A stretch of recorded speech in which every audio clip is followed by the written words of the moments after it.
All right, guys, welcome to the Digital Barbell podcast. Thank you so much for being here. Today, we're going to be talking about the 5 pillars of improving your body composition. So, if you're somebody who's ever thought, like, I'd like to lose a little bit of fat, I'd like to build some muscle, maybe look a little bit better, change my physique a little bit, we're going to be giving you everything you need to know in this episode, from your nutrition to your recovery to your training. You're going to get like a PhD level education in this episode. No pressure. Or maybe you don't even know what body composition is, but you certainly will by the end of this episode. I'd like to point out something for those of our friends watching this on Spotify or YouTube. Blakely's got some new glasses on the table over there. She wasn't planning on putting those on, but why don't you show everybody your new face that you picked out? I don't know about these. This has been the summer of eyes. Yeah, They're cool looking. they're cool, but they give me a little bit of pressure right here. And like at night, I'm just like laying there and I'm like I can still feel it. Like they're not tight, they're just like push right behind my ears in a different place than any other glasses Yeah. I've ever had. And it's I bet they it's can be, something. I bet they can be adjusted She a little adjusted bit. them like 7 times and to the point where she's like, now? And I'm like, I feel the same, but okay, I'm good. Anybody seen the Seinfeld Feel bad. episode where George gets the glasses that pinch his nose from the blind guy? He swaps with the These guy. look like those ones he's like got. They're like, those are ladies' frames. They do look The like Glory that. Vanderbilt collection. Oh man, I'm ready for the summer of eyes to be over Me too. because you're just completely satisfied with your vision. You're actually talking about maybe getting LASIK too. So if one of y'all watching this has an experience with LASIK, either positive or negative, please reach out, tell us your experience, leave a comment, whatever, because we're kind of clueless. My sister had it like 20 years ago, and Worn off by now. it's totally worn off. She can't see a thing. And we don't know anybody else personally who's had it, do we? Oh, you do? Yeah, one of our clients has had it. Okay, well, was it good? Yes, she highly recommends. Okay, good to know. There's chalk one up for the pro category. Okay, well, enough about eyes. Let's get into this episode. We're talking about the 5 pillars of improving your body composition today. We're going to define what that is and everything, but we were just talking the other day about, we talk a lot about how people want to look like they lift and they want to see the physical effects of the training and the nutrition effort that they put in. But really, as we coach our clients and as we talk with Haley and stuff, the stuff that we get really fired up about is the improvement in people's quality of life. Yeah. Hearing about how they have more energy, hearing about how they can play with their kids longer, the confidence to do other things in their life, being able to do hard things. So that's the real meat and potatoes of why we're in this. That's what really keeps us going and makes us pull each other aside and be like, hey, check out what this person said. How awesome is this? Yeah. But we do realize that, that comes as a result of putting the right emphasis into your training and your nutrition. And one of the main drivers of people wanting to get started with that is changing their body composition. Yeah. So that's the reason that we're diving into this specific topic. This is really going to be a deeper dive. We have a lot of notes here, put a lot of thought into this episode. So we're going to go deep on this topic today. Why don't we start with defining what body composition is? Okay. Because that might be a little bit confusing for people that only think about what their body weight is. So body composition is really how we define everything that makes up the structure of our body. It's your muscles, your bone, your water, your skin, and your body fat. And then in health and fitness, body composition is really thought about in 2 main categories: how much fat you have and how much muscle you have. Because those are kind of the things that you see when you look in the mirror, and those are the 2 things we really have the most control over. So you could be somebody who weighs a certain number of pounds, but have a different body composition than somebody else that weighs a certain same number of pounds, and you could look completely different because you have a different body composition. So by the same token, you could also weigh the same thing at 2 different points in your life at 2 different body compositions and look completely different too. I can think of a lot of like female clients that may come to us weighing 145 or 150 pounds, thinking that what they want is to get down to 130 or 135 pounds, but they're really after a certain body composition that might happen at 145 pounds if we do things right. And we're going to get into how we do that right in this episode. So buckle up for that. It was funny. I actually, my phone, I use the Amazon photos and it like brings your memories to you every day. And I that's the first thing I do in the morning. I look through what we've been doing throughout the years. And there was a picture of me in 2020, when we lived in Idaho doing a ring dip. and a picture of me from in 2016 in our garage in Houston doing a ring dip. Yeah, it was weird. It was that's just crazy. like doing a picture On the same day? Picture, yeah, on today, those years, like literally in the bottom position doing a ring dip. The one of them had buttons in it, like up on me. But anyway, I was like, it caught my eye because it was the same movement, and I was like, wow, I could tell like how much my body composition had changed in 4 years. Yeah. And do you think you weighed something similar in those two pictures too? Not far apart. Okay. Like I weigh more now, but maybe within, I don't know, 5 or 6 pounds more. And what would you say the main difference in your body composition was? Because maybe somebody heard that and they're like, oh, well, you weigh more now. That probably means you have a worse body composition. Yeah. I didn't, I felt like I looked very, very, very like frail almost. Like What's the word you're like looking I don't for? know what the right word is, but like I think back then I thought I looked strong or something. I don't know. I was just skinny. I didn't really have much muscle tone on me. It was like literally almost like the same kind of outfit too, pants and a sports bra. So it was a good indication of like. So basically you have a better body composition now objectively, but you weigh more. But a heavier weight. So that's kind of what we're talking about here. Yeah. And the reason that happens is because, people you hear that saying like a pound of fat weighs, or a pound of muscle weighs more than a pound of fat. Well, no, they both weigh a pound. But the thing is, body fat takes up more room on your body for the same weight than muscle does. Like, if you're watching this on YouTube, let's say a pound of fat is like the size of my fist. Well, a pound of muscle is like the size of my fist. Well, a pound of fat might be 3 sizes of fists. So if you lose 3 pounds of fat, you're going to look different than if you lose 3 pounds of muscle, or you gain 3 pounds of fat. You're going to look different than if you gain 3 pounds of muscle, because they take up different volumes on your body, and they're going to be stored in different places too. If you gain a bunch of muscle, you're not going to gain it on your tummy. Yeah. You're going to gain it in your arms and legs. So let's talk about kind of the 4 different kinds of body composition that you might see walking around. Okay. Picture a strong man. Who are some popular like a strong strong men? man is like the guys that can like pick up the Atlas stones and like hoist them over, and the Atlas stone itself weighs like 500 pounds. The mountain. That's who I was trying to think of. The mountain, or Okay, so well, yeah, he's an exception. Lately, he's an exception. He's an exception. Okay, but a strong man basically is somebody who has an above average amount of body fat, but they also have an above average amount of muscle on them. They are just a really big, strong human. Okay, so picture that body type. Yeah. And then a different body composition is somebody who's just overweight. I mean, this is just like the average American that you see walking around. This person has an above average amount of fat and a below average amount of muscle. That just is what the overweight type body composition is. And then we have the skinny fat body composition. This is somebody who has an average amount of fat, but has a below average amount of muscle. This is the kind of person that they look kind of average with their shirt on, and then they go to the beach and it's just kind of like a soft, flabby look because they've got average fat, but they got no muscle. Right. Okay, then we have an athletic body composition. This is kind of categorized by having below average amount of fat and above average amount of muscle. So this situation is where you can actually see how much muscle somebody has because they've got an above average amount and they don't have a lot of body fat obscuring the definition of the muscle. And then we got the body composition of a bodybuilder.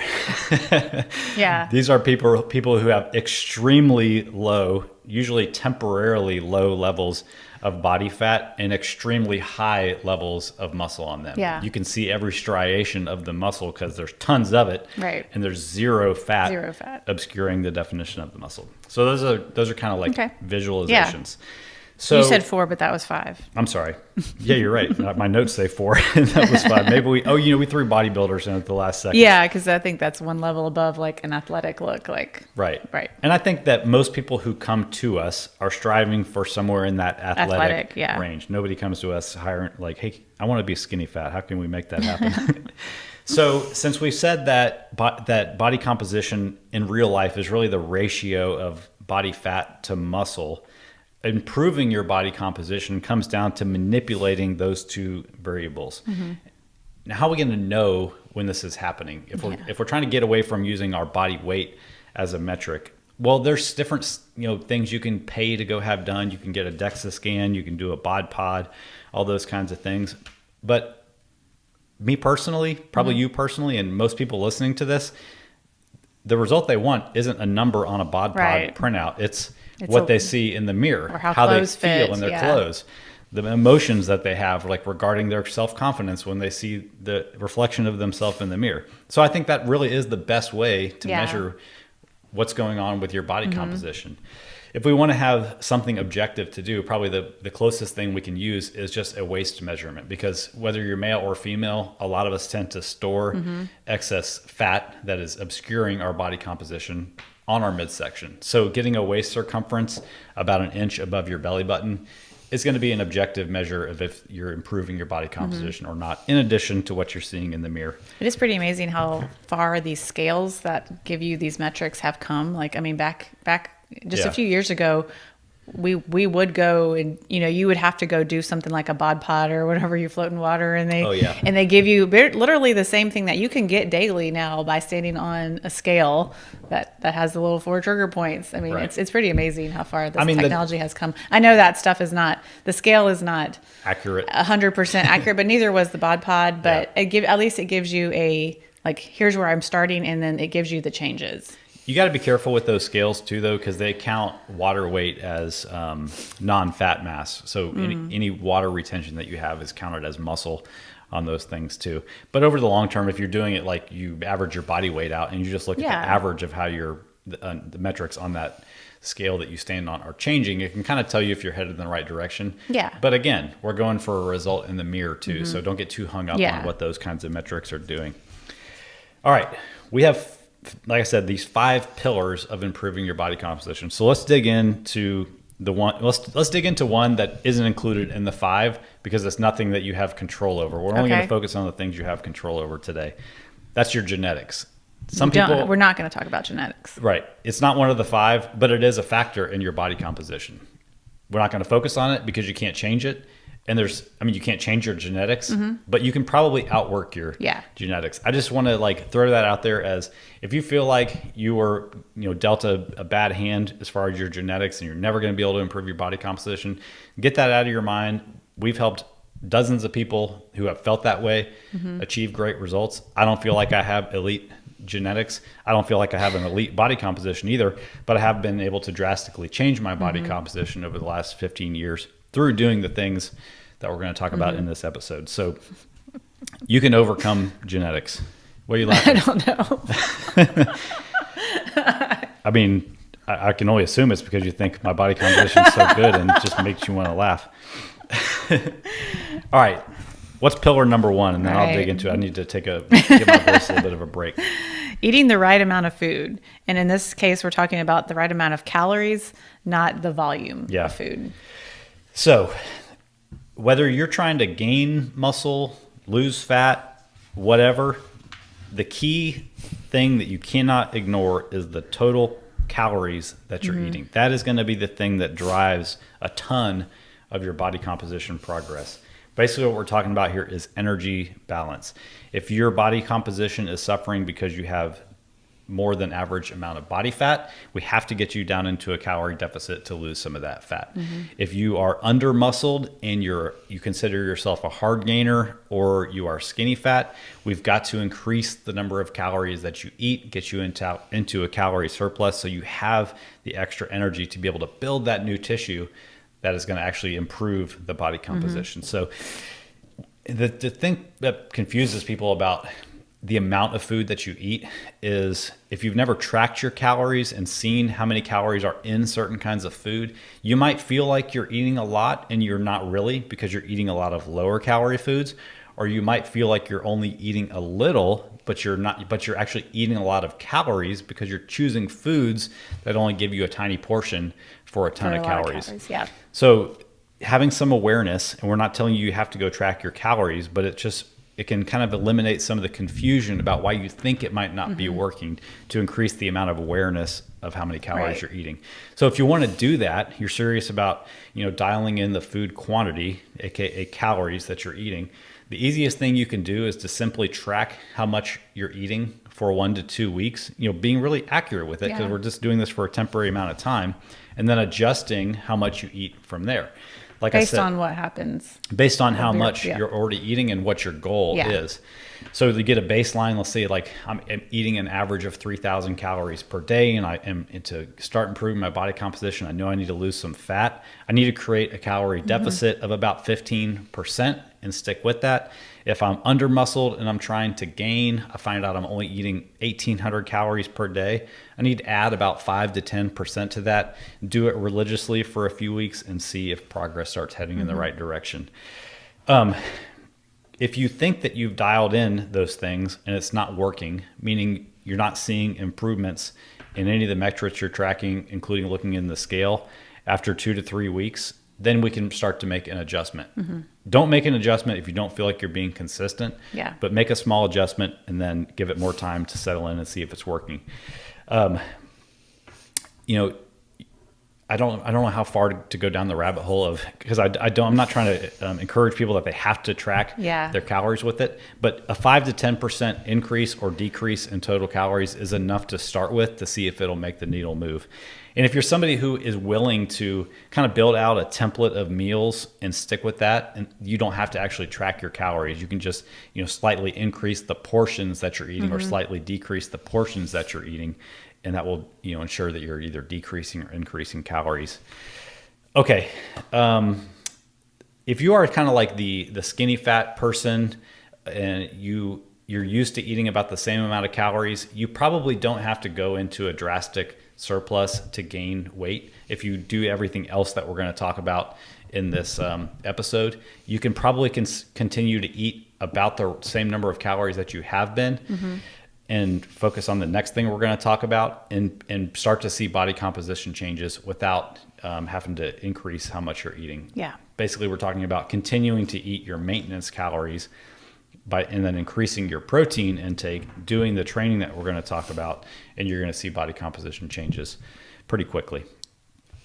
Okay, introduce number 2 so I can take a sip of my water. These episodes where I talk a lot, they wear me out, man. Well, I was just going to say one thing about, like you were talking about, you don't want to have to say like you have to track your food in order to do this, but I always say that like at least getting an idea of how much you're putting on your plate is a good idea by using a scale, just knowing how much protein you're putting on there. Like if you're getting servings of rice, and in the past, like that's really easy ways to manipulate. That's how I've done it. Like if I want to add or remove calories, I'll be like, okay, I'm going to take 1.5 servings of rice, or I'm going to take 3/4 servings of rice. And I manipulate these things that don't make a huge impact on my overall diet of my day. Yeah. I'm like, I can take a little bit less or a little bit more oatmeal and rice and these things like that. And I don't feel like I have to remove a snack, or I have to remove like half of my meal, and I'm going to be hungry. Like that's a really easy way to like adjust. But like he said, like you really do have to give these things time. Like it's not like we sometimes wish it was like, what did I eat yesterday? Because this is how I feel. It's not, there's not an immediate change. For sure. And I think that's one thing. I think I think our friend Chris is one of the first people that told me that. And I was like, what? Like a long time ago, because he was like, I've been consistent what with you my do, diet all what day. you do like this week affects you next week. And I was like, what? You're crazy. It's like, if I eat a piece of cake right now, that's going to affect me tomorrow, not down the road, or whatever. And I would even say, after working with a lot of people, it really is spread out more to like 2 weeks and beyond. Like a lot of people, went pretty hard between Christmas and New Year's. And then on January 1, they were like, wait in. well, they were like, I only gained a pound over the holidays. And they went back to eating their normal. And then all those excess calories caught up with them. And all of a sudden now they're up 3-4 pounds. And they're thinking like, well, what the heck? I've been perfect the last week. Well, it takes a while for your body to deal with all the extra calories. Yeah, and it's like both the calorie side and the activity side. Like maybe calories were high, activity was low, and it's taken a while to get settled back into your normal, what you normally were eating, and what your normal activity levels were. Yeah, that's a great point. Okay. And I'll just throw this out there too. If you're listening to this and you're like, I know I need to lose body fat to improve my body composition. Boom. Calorie deficit is the answer for you. If you know you are like way underweight and you need to gain muscle, boom, you know calorie surplus is right for you. If you feel like you're kind of in that gray area, just reach out to us. We're not going to give you a sales pitch, but we'll talk to you and help you decide, which direction you need to go. Or if you're that person that can probably eat at maintenance calories, focus on everything else that we talked about and start to see the changes that you want. So you can reach out, just send us a message on Instagram and we'll help you out. Speaking of everything else, second pillar is macronutrient partitioning. This is how you spread your calories out throughout the day. All right. So all calories count, but not all calories count the same, meaning that they each have a different role in your body and they're dealt with differently in your body also. So all calories can be broken down into protein, carbs, or fat. Alcohol is a fourth macronutrient, not particularly useful for improving your body composition. So we're not even going to touch on that because it just doesn't help. It ain't going to help you improve your body composition. We don't give our clients that come to us for body composition change a prescription of how much alcohol to drink to get said desired result. Okay, so looking at the other three categories of macros, protein, carbs, and fat. Protein is the one that has the most power to help you change your body composition. If all you did was go from under eating protein to eating enough protein and you gave it the time, you would start to see the changes that you want. And then the second thing that's missing for most people is eating enough, what I like to call high performance carbs. These are the carbs that are really good at fueling your training. And then we also find that people are typically overeating. They're eating more body fat than is beneficial or needed to improve their body composition. Not eating body fat. Is that what I said? Yeah. Fat. That's funny. The macronutrient fat. Yeah. Yeah. I mean, if you could find somebody who's interested in eating body fat. So most people are way overeating more dietary fat than is necessary or beneficial for improving your body composition. Instead of going really deep into that, just listen to episode 302 of the podcast where we laid out our opinion on why a low-fat diet is superior for results. But for some quick notes, we can just say that, like you said, for most people, protein and high performance carbs are missing. We know how to add protein in. Right. High performance carbs, think about carbohydrates that are not processed. Like think about all your fruits, all your vegetables, all your grains. These are the high performance carbs. Nothing that comes in a box, something that does not have an expiration date, something that expires naturally. I mean, and these like beneficial carbs get thrown out the window when somebody thinks that they're ready to like get in shape, lose weight, all that kind of stuff, because they're carbs. So they get thrown out just because they fall into that category. The rice and the oats and the apples and the bananas don't need to be thrown out. The cereal boxes and the cookie boxes and anything that comes in boxes needs to be thrown out. Right. Those are the things that are not going to help you improve your body composition because they are really just carbs bound with fats that are making you overeat food, making you overeat calories, zapping you of energy, putting you on a roller coaster of energy up and down throughout the day. We'll talk about how many carbs to eat, but if you can focus on high performance carbs, you're going to give your body the fuel that it needs to make the changes that you want. Okay. The average, let's go back to protein for a second.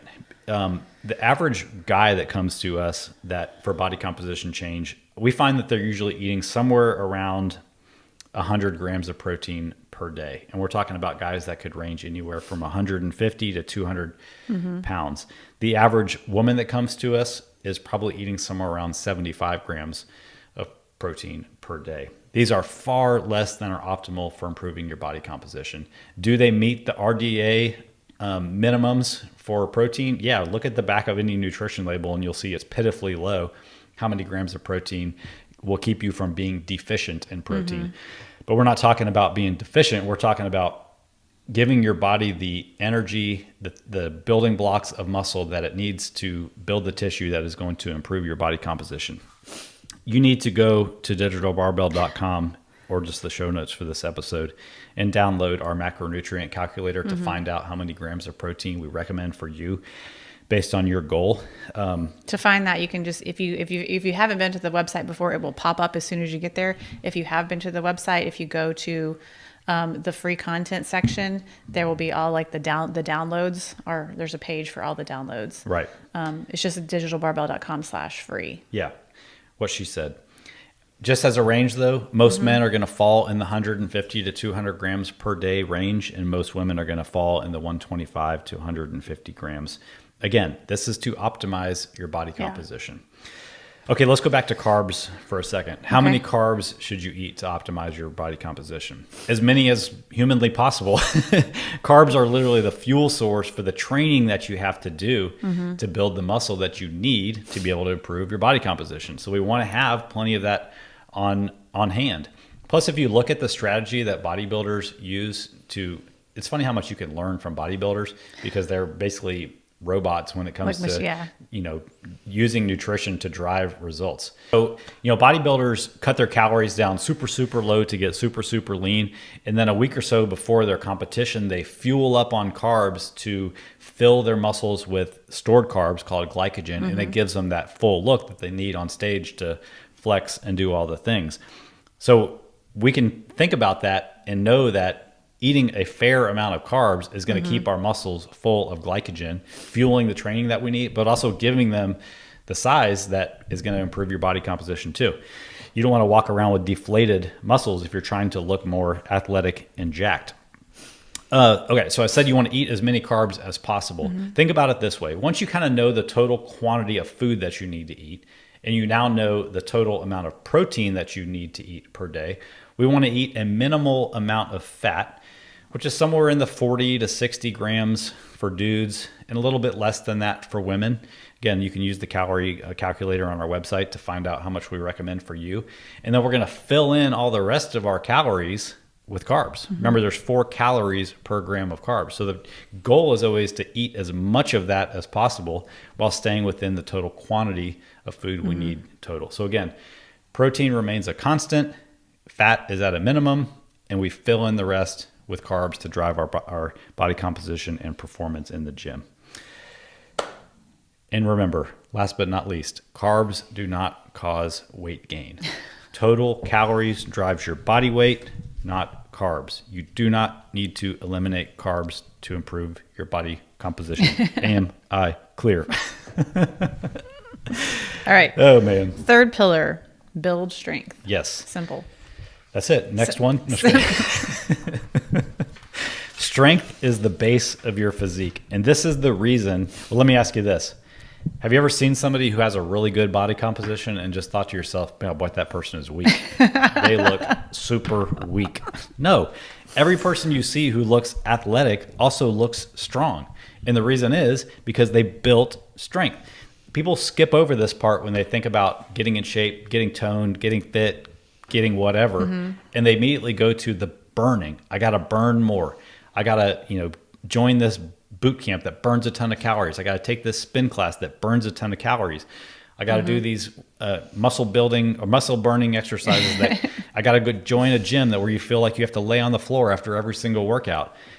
They go to the burning, but the base of your physique is by building strength. So that is where we need to focus because we need to build the tissue, the muscle that gives the body the shape that we're then going to reveal by losing the fat that's covering it. You can't lose the fat that's covering your bones and expect to look good at the end of the day. You got to build something underneath there. You know what I mean? Yeah. You hear what I'm cooking? You smell what I'm cooking? You hear what I'm cooking? Okay, so forget the HIIT for a second. Forget the toning exercises. Forget the burning. Let's build some strength. How are we going to do that? We are going to focus on the fundamentals of strength, the heavy compound lifts, the squats, the rows, the deadlifts, the presses. And we're going to work with weights that challenge us to where we can only do a set of like 4 to 6 reps before we hit failure. And then we're going to monitor that intensity. We're going to make sure that we're adding weight over time. We're going to use progressive overload. We're going to rest between sets so we can put in a solid effort. We're not going to do jumping jacks and high knees and jumping lunges between sets of squats to keep the metabolic fuel burning. We are going to get stronger. You know how you can get stronger? You can go to digitalbarbell.com/free week and let us show you real quick. Okay. I get fired up about that because I want you to get stronger. When I look at the biggest changes in my own body composition, it was during the time that I dedicated to getting stronger. And I know the same can be true for you. And you kind of gave our secret away in this first list that you gave. I think like when people think about like the fundamentals of building strength, maybe they might think of the squats, the presses, and the deadlifts and the bench presses. The second thing you mentioned was rows. And I think that so many people that come to work with us haven't been doing any type of rowing. I'm not talking about rowing on a rowing machine, but I'm talking about like barbell rows, dumbbell rows, any kind of pulling, heavy and pulling. like people like look at somebody like from the back and they're like, oh, like they look strong. Look at their back or whatever, and like they're doing some sort of rowing a lot in their programming, and I've definitely made an Instagram post somewhere in the last 5 years. This is the thing you're not doing. that and just like. You look at somebody from behind, you can tell if they're strong. You know, forget you could just walk up behind and be like, "That's a strong person. I want to be that person." I love doing rows for overall strength. It translates to so much, and like you said, so many people aren't doing it. So we know if we're like doing the strength work, doing these compound lifts, that's the cake. What about the icing? We need any good cake has icing. That once we have the cake built. The cake of strength. Now we're going to add the icing on of doing the accessory work, doing the conditioning. All those things are part of forming a good body composition, but most people skip right to that, the icing, without building the cake, and it ain't going to work. Or they want I'm going to just build the muscle. I'm just going to work on the strength. And then they've worked on the strength and they've built the muscle and they're like, I don't really want to do that conditioning piece. Blakely will always be the one to tell you, do your conditioning. You have to do your conditioning. Yes, you do. I mean, going back to the bodybuilders, you think those guys aren't doing a lot of conditioning? Please, man, please. Okay. We beat that one All up. right. We built the cake. Fourth pillar, recovery. Think about a plant. What is a plant? Oh, boy. What does a plant need to survive? It needs the sun. It needs water. Is that all it needs? It needs some oxygen too.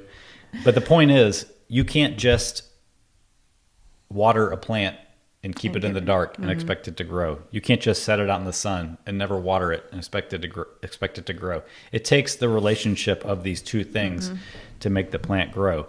So all the stuff with the nutrition that you do, all the stuff that you do with your workouts, that's one side of it. And then the other side that makes it all work is the recovery.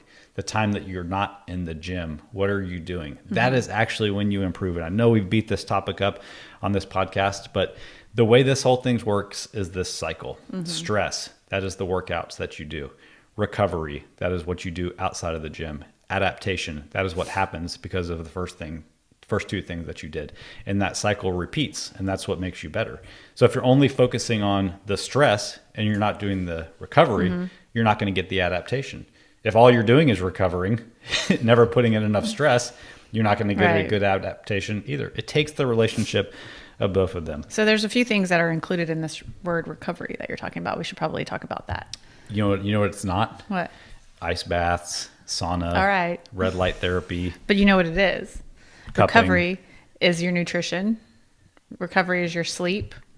Recovery is like your rest days, and recovery is stress management. That's right. Those are the real things of recovery that make a difference. I was joking about all the other stuff. If that stuff makes you feel better, helps you, unwind, de-stress, those kinds of things, and you have time and money for it, go for it. But they're not the main drivers of your body composition when it comes to the factors of recovery. It's kind of like the nutrition. Like it's like the pyramid. It's like the main pillars are going to be like, how much are you sleeping? How much are you managing your stress? what days are you recovering? Right. How much are you eating? All that stuff. And then adding on I want to do ice baths. I want to do saunas. That's like the top of the pillar. Like if you're sacrificing, people who are like elite athletes are doing these things. Right. That's the top of the pyramid. Exactly. Like if you're, spending $100 a month on cupping, but you're not sleeping 8 hours a night, you're doing it wrong. Okay, right. Let's talk about, we have the two sides of a body composition. We have the fat loss side and we have the muscle building side. Let's talk about how these factors of recovery play into those things. Okay. Sleeping less than about 7 hours per night decreases insulin sensitivity, which leads to chronically elevated levels of insulin and fat storage. Proven. Okay, that's a fact. Not sleeping enough increases the stress hormone cortisol, which if left unchecked and elevated, increases muscle breakdown. That's a bad thing for body composition. Not sleeping enough decreases testosterone, human growth hormone, and the sex hormones that control muscle building. Not beneficial for improving your body composition. Not sleeping enough decreases muscle protein synthesis. Just by even if you don't know what that means, you can probably surmise that you want that if you're trying to grow muscle. We can learn a lot from the professional athletes on the recovery side too, not just the ones who have time for the red light therapy and the cupping, but just they prioritize their sleep. I remember the series of the HBO show Hard Knocks where they follow around like the last place football team. In the episode of the series they did about the Houston Texans, they were following JJ Watt around, and he knew how important sleep was to his recovery, and he would slip away like in between sessions, and he had set up this little closet somewhere around the training campgrounds that was all blacked out, and he would go in there and sleep. Michael Phelps, he was sleeping like 10 hours a night in training leading up for the Olympics. For a person, regular life person, that's probably not something that we can do. We can't go take naps in a hidden closet. We can't sleep 10 hours. Speak for yourself. But you haven't found my hidden I do think that closet. sleep is one of those things where we're just like, oh, I can't sleep, or it's like we're not going to go into how to sleep better, but there are ways to fix your sleep. There are things that you can do. Just like if a child isn't sleeping, we really want that child to sleep. We're going to do some things to help that child sleep. So, same thing. there are things that you can do to improve your sleep, and just leave it at that. And thinking it's such an important factor that you just have to. That's a really funny point you just made. To work on it. Like it's something that I think a lot of people just say, like throw it in the air, like I can't sleep good, and and they don't do work to fix it. Right. And anyway, let's. Well, you just maybe that's real. I need to think about this a little bit. Maybe write an email about it. How we would know not to send our child to bed with. We don't have a child, but you can't send a child to bed with a tablet. Leave all the lights on. Give them some caffeine and expect them to sleep well. No, you set up their environment so that our niece sometimes tries to fool me into doing that. I'm almost done. I'm almost done watching this show, and then I'll go to sleep. And I'm like, so why do we do that to ourselves if it doesn't work? Good point.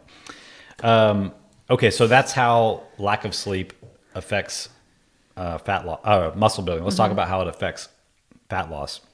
I already said that not sleeping enough decreases insulin sensitivity. That's a bad thing for nutrient partitioning and all that good stuff. It also really jacks with the hormones that control your hunger and satiety. The hormone leptin that suppresses your appetite is decreased when you don't sleep enough. The hunger ghrelin that increases your appetite is ramped up when you don't sleep. You ever had a bad night's sleep and been like, man, I am hungry today? They've done studies on this. People who are deprived of, I think it was 6 or less hours in the study, ate an average of 300 to 500 calories per day more from being sleep deprived. Also, it just lowers your inhibitions, makes your cravings increase, predisposes you to making poor nutrition choices. You're going to crave highly palatable processed foods. All of those things are working against improving your body composition, both on the muscle building and the fat loss side of the equation. Womp womp.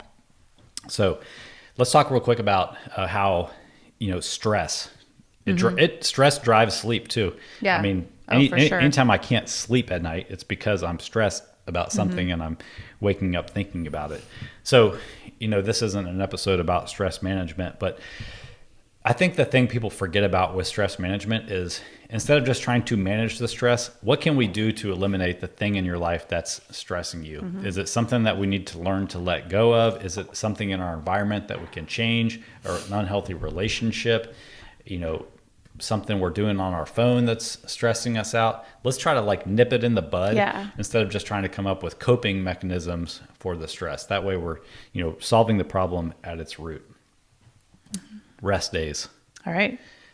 You like to take rest days? Yeah. You do? Today's a rest day. Today's a rest day for us. We recommend taking at least 2 full-fledged rest days per week. That doesn't mean you just lay there comatose. Go for a walk, whatever. Do something that you enjoy that helps you with your stress management. But giving your body 2 full days of rest per week is enough to deal with the accumulated fatigue you have from training and give your body a chance to catch up from the stress in the gym that you've applied throughout the week too. Remember, it's about the stress recovery adaptation cycle. You're not going to get better results with your body composition by training 7 days per week. It might feel tempting to try to put all the emphasis on that, but the rest is just as important. And I know that people can struggle with this, that, you know, they can feel like, man, I need to be doing more. Or like, you know, if exercise is part of your stress management routine, you know, find a way to do that on your rest days in a way that isn't causing your body extra fatigue that you have to recover from. It can be getting on like a bike, like an Airdyne bike or something like that. And, you know, nothing intense, just movement. So yeah.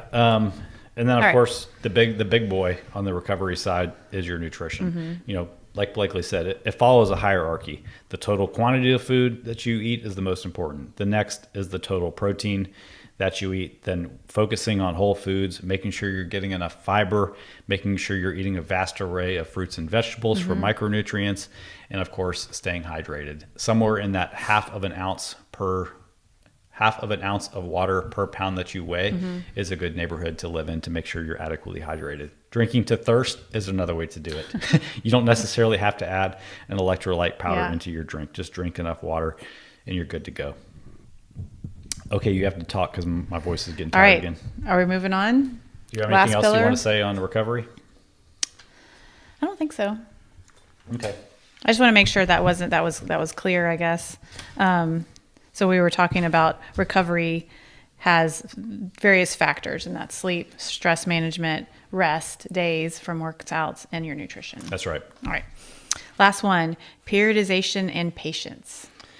Periodization is just a fancy way to say that you're probably not going to like hit your ideal body composition in one fell swoop, meaning you start at, 30 pounds overweight and end up jacked and tan all in one run. It's okay to kind of look at reaching your ultimate goal in stages and periodizing your life with that in mind.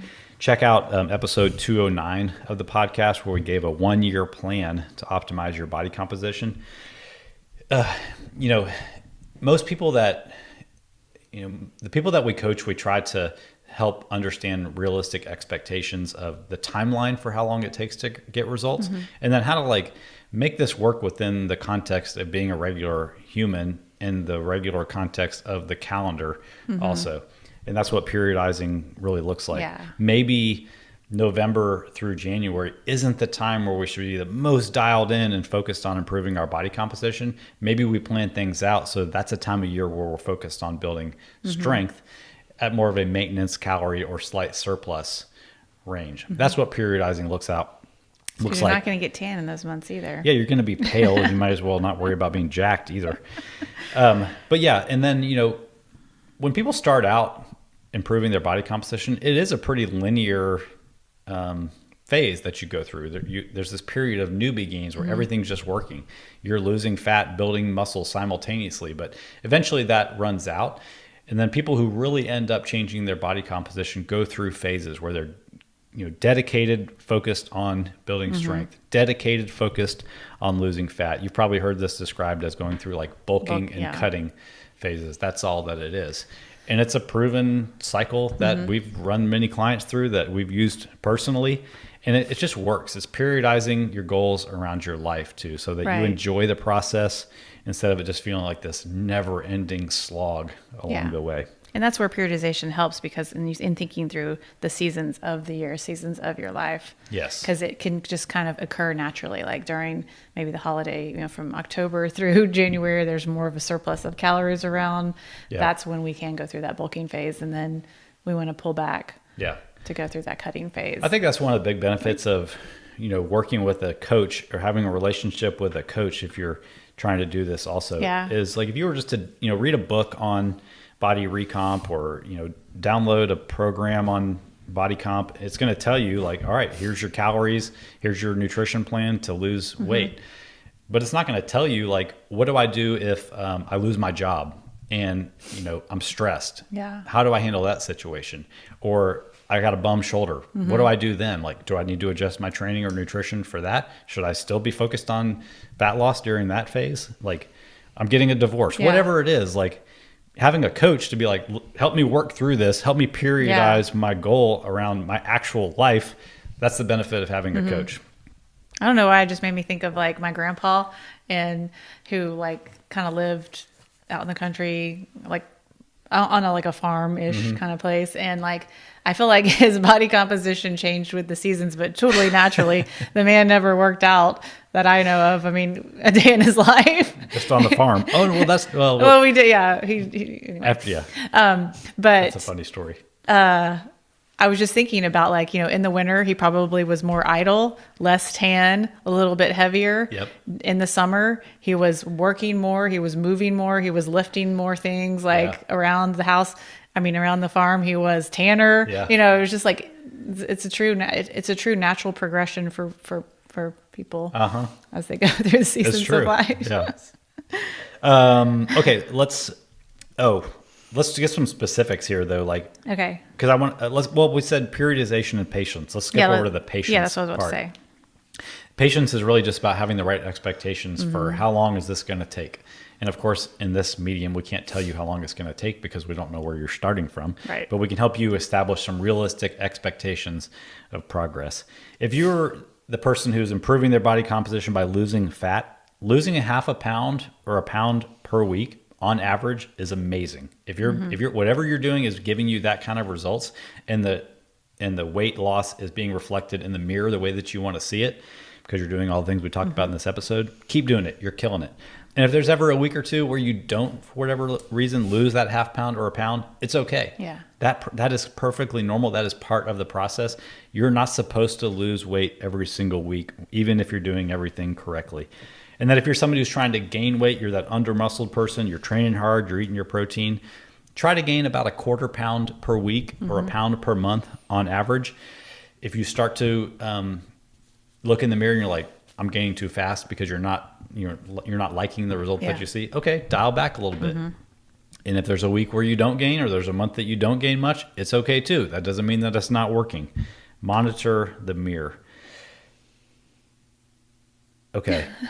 Sorry. I was looking at my notes and I already kind of said that, but a lot of this is about embracing the process, kind of letting go of the expectation you have of whatever you're going to feel like when you reach the goal body that you're chasing, and just enjoying the process of fueling your body appropriately. Like we talked about at the top of this podcast, recognizing the progress that you're making in the way that you feel, the energy you have, the things that you're able to do, like living without as many restrictions in your life, and enjoying the training in the way that you're getting to fuel your body. Imagine like you are going to drive from Washington State all the way down to LA. You're going to drive down the coast. You need to get to LA for this meeting that you have, and you're going to take the Pacific Coast Highway the whole way. I don't even know if the Pacific Coast Highway goes from Washington to LA, but stick with me for this example. You're so focused on getting there that you just are laser focused, and you miss the entire beauty of the scenery off to your right as you go down and see. You could be looking at the ocean and the mountains the entire time, but you miss it all because you're so focused on the destination. A big part of your fitness journey and improving your body composition and doing everything we've talked about in this podcast is recognizing all the stuff that happens to you along the way. It's not just about getting to the end result. So do not miss that along the way. And I think a reminder here to wrap this up at the end is that we were talking a lot about body composition, but in the end, I actually was reading an email from Cody this morning that I really liked because it caught my attention because he used the word thrive. Did you see that one? And I think that is just like encompassing what all this is about. Like, we're trying to create a body that is thriving, that is like, is in it for the long haul. This is the only body that we have, and we have to treat it right. And when we treat it right, we do get a certain look, but it is all about the way that we're treating our body and the things that we want to do with our body as in the years that come. And so, if you're listening to this and it's just like, you're kind of like, I've wanted to do this, I think like the time is now. Like there's no better time to like make changes to your body composition that are going to make you a healthier person in the end than now. Because we don't know what's ahead. And Yeah. like we want to have a body that's capable for as long as we can. Yeah. Doing all this stuff, like it builds you up to where you have a reserve for that rainy day. Yeah. Like if you have a low level of body fat and you have an above average amount of muscle and you have that athletic body composition, you have wiggle room to where if life happens or as you get older, you're still going to be strong. You're still going to be leaner. You're not like on the edge of chronic disease to where if you get sick from something else or something bad happens to you physically, that you're just going to fall into dependence on others or worse, end up hospitalized. Like you have a reserve of fitness, of energy, of muscle to carry you over through those harder times. This was good. All right. Hope you guys enjoyed this. If you have any questions about this topic